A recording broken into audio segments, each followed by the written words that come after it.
Good morning, students. So, from today, we are going to start our chapter number 1 of History, the Rise of Nationalism in Europe. Today, we all live in a democratic nation and we believe in nationalism. But do we know the meaning of nationalism? From where did this concept came into existence and how it is related to Europe and what was the dream of the Europeans? All this will be answered in this chapter. Which means इस chapter में हम ये पढ़ेंगे कि जो concept है nationalism का, जो हमने अपने प्रीवियस चैप्टर में पढ़ा था, द नेशनलिज्म इन इंडिया, वो एक्चुअली कहाँ से डेवलप हुआ और यूरोप में इसका मीनिंग क्या था एंड हाउ जो अलग अलग कंट्रीज़ हैं यूरोप की, जैसे कि जर्मनी, इटली, जो आज हम जिन्हें एज कंट्रीज़ देखते हैं, how did they develop into countries. We are going to discuss that in our chapter.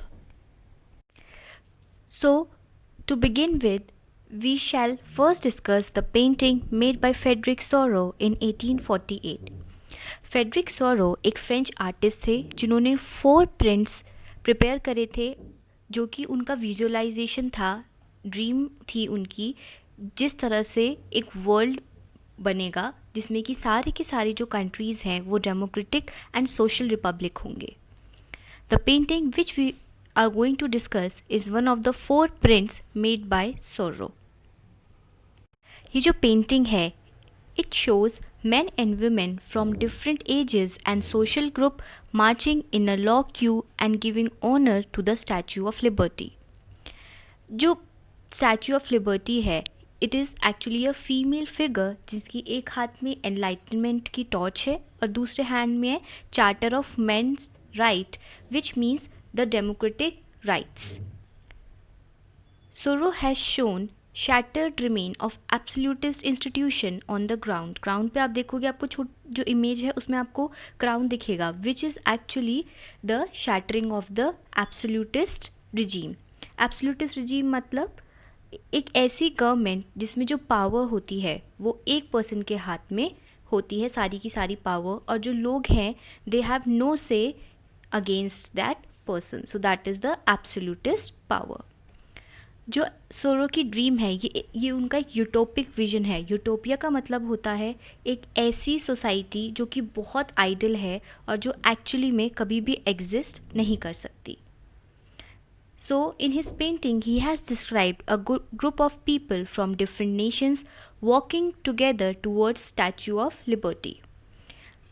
जैसे कि आप इस पेंटिंग में देखेंगे, अलग अलग जो लोग हैं वो उन्होंने अपने हाथ में डिफरेंट फ्लैग्स ले रखे हैं और डिफरेंट कॉस्ट्यूम्स पहन रखी हैं, which denotes that they are representing different nations. Way past the Statue of Liberty are the United States and Switzerland, which were already nation states by then. Then comes France with its tricolor flag, and she is followed by Germany. सबसे पहले United states और Switzerland है जो कि statue के आगे हैं क्योंकि वो ऑलरेडी नेशन स्टेट्स में डेवलप हो चुके हैं. फिर as we have read in our 9th class, French revolution हो चुका था 1789 में और फ्रांस भी नेशन स्टेट में डेवलप हो चुका था, लेकिन जर्मनी अभी तक नहीं हुआ था.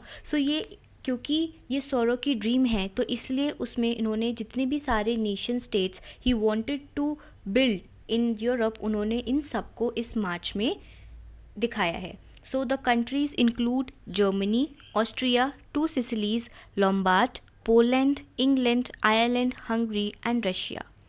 इसके बाद अगर हम पेंटिंग की ऊपर वाली साइड देखेंगे तो उसमें हमें क्राइस्ट दिखते हैं, saints and angels who are gazing the scene from the heavens. जितने भी सारे ऊपर सेंट्स, एंजल्स एंड क्राइस्ट है वो नीचे देख रहे हैं and they are blessing all the people so that they can attain democracy and always live with the feeling of brotherhood for each other. So in this chapter we will deal with various issues that were visualized by Soro in his painting.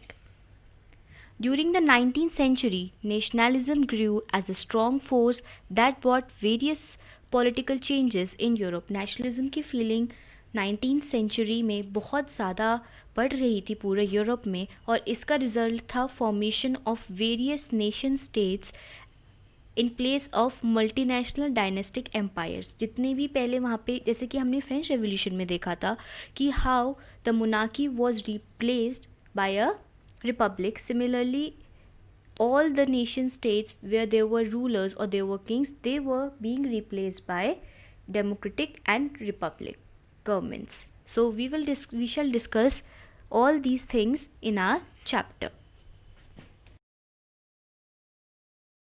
So nation state is the one in which majority of its citizen and not only its ruler come to develop a common identity because उन्होंने साथ में struggle किया है इस पूरे nation को build करने के लिए.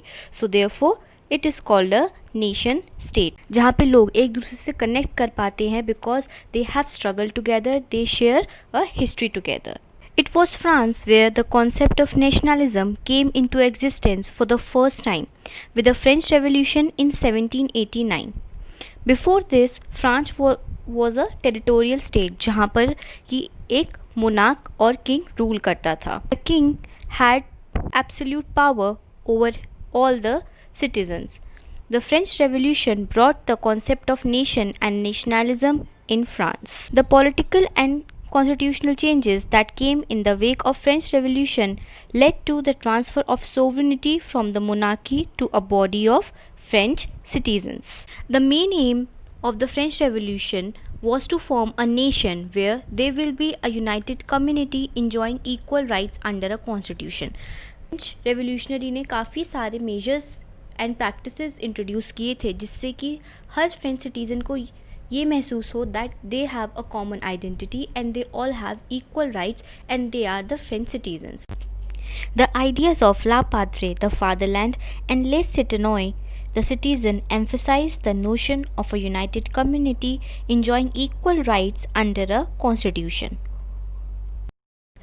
Some of the measures taken by the revolutionary includes the royal flag was replaced by a new tricolor flag. The Estates General was elected by the body of active citizens and renamed the National Assembly. New hymns were composed, oaths were taken, martyrs were commemorated, and all in the name of the nation. एक centralise administrative system को establish किया गया था, uniform law establish करे गए थे, नया flag था, उसके बाद जितने भी सारे इंटरनल कस्टम ड्यूटीज़ और ड्यूज़ थे उनको अबॉलिश कर दिया गया था. एक यूनिफॉर्म सिस्टम था वेट्स एंड मेजर्स का जो कि ऑल ओवर फ्रांस में अडॉप्ट किया गया था. And most importantly, French was considered as a common language of the nation, which actually bonded all the French people together. Not only this, the French revolutionaries made it their mission to spread the idea of nationalism and to help Europeans liberate themselves from dictatorship, which means that जब France में revolution हुआ and they attained nationalism, they also wanted the other states to struggle for their country's freedom and develop a sense of nationalism.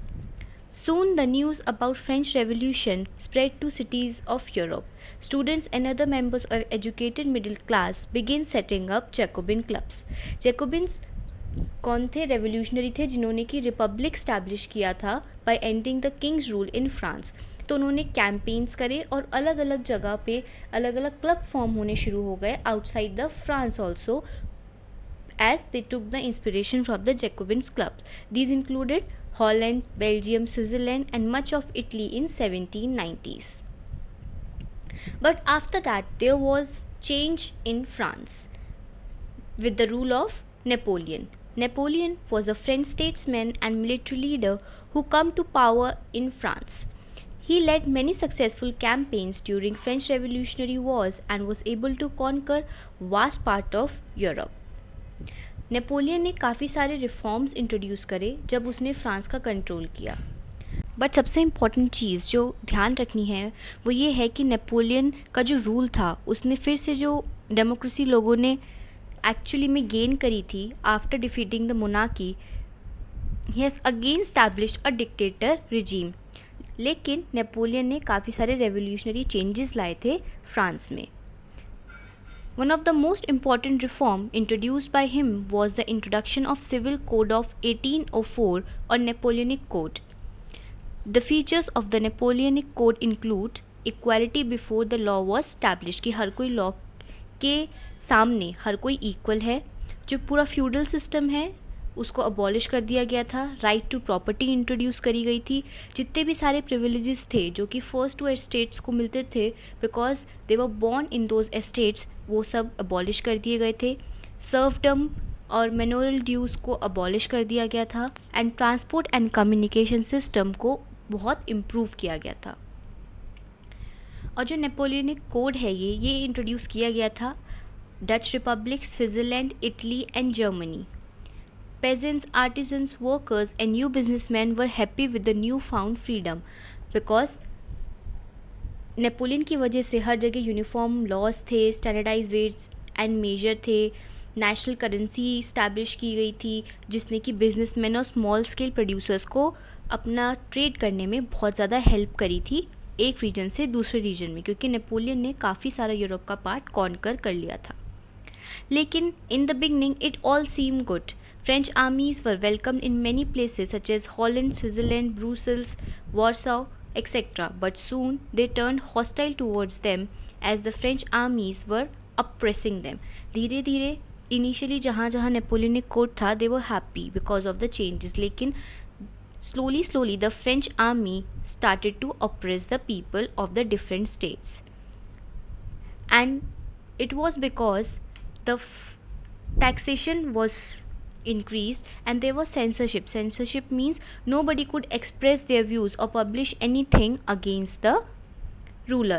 तो censorship introduce करी गई थी. Also people were forced to be a part of French army in order to fulfill the aim of conquering the rest of Europe of Napoleon.